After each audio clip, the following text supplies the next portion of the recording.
Hey guys, welcome to the HDBeauty channel, and we're here today to show you the lip procedure which we're doing for Christina. It's the annual touch-up on her lips just to enhance the color. Inviting you for the permanent makeup tour for enhancing the lip color. I'll walk you through every single step of the procedure and explain you all the tricks and tips on how to create perfect lip color.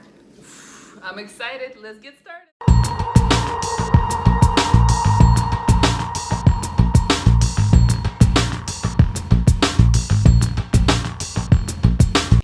And we begin the procedure by drawing the shape of the lips first. It's one of the most important steps in creating any permanent makeup, whether it's eyebrows, eyeliner, or lips.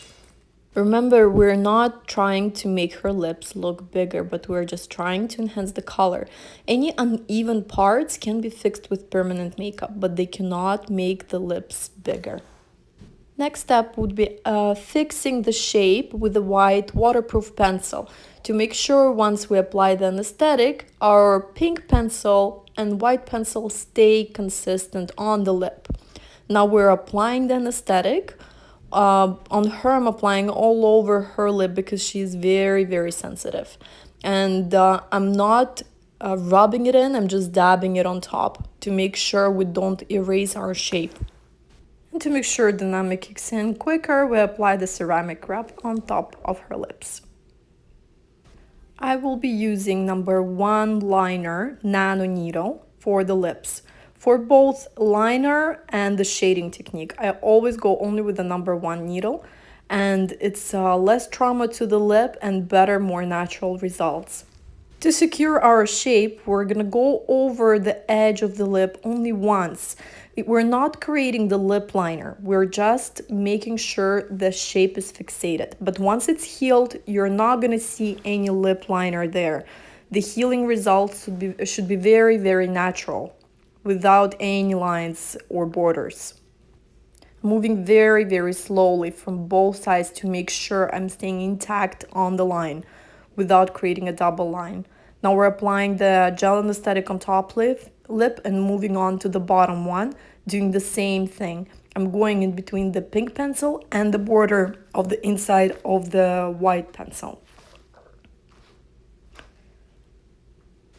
And after we're done fixing the shape, we're just gonna apply the gel anesthetic, give it a few minutes for her to numb, because the lips are quite sensitive area and you don't want your client to be in pain. It's not a pleasant feeling, trust me.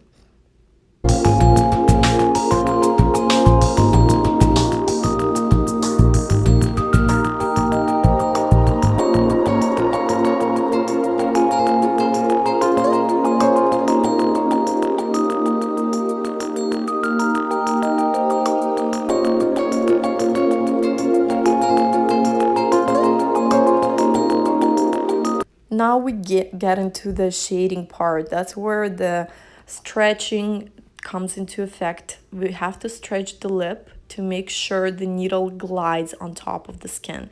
It does not poke the skin. You should not be feeling the needle going deep or going into the skin at all.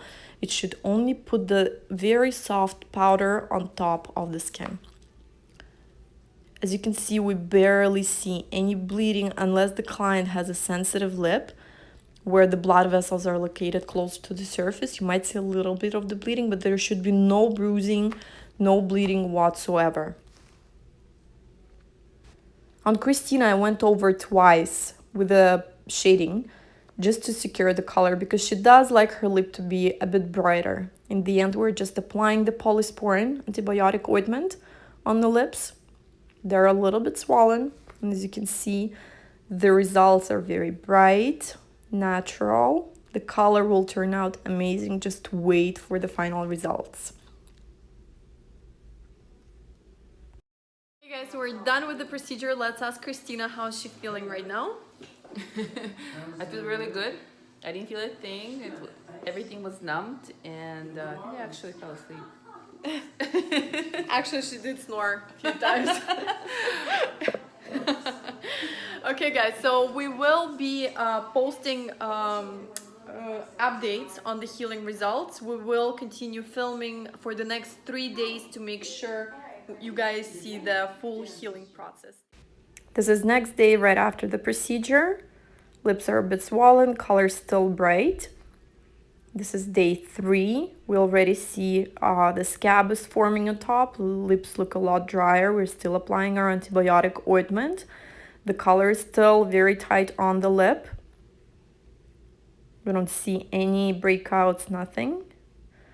And this is day 4 after the lip procedure. The color is already peeled off completely. We missed the peeling point because it happened at home. We couldn't film it when she came out of the shower. So there was a little breakout on her lip, and it's very normal to have it as long as it doesn't spread anywhere. But she didn't take any pills before the procedure. That's why it happened. And it's not due to any infection or anything like that. It might happen to anybody. And the final result of the lips, isn't it gorgeous? The color is amazing, looks very soft, very natural. Just a little bit of the gloss and she's ready to go.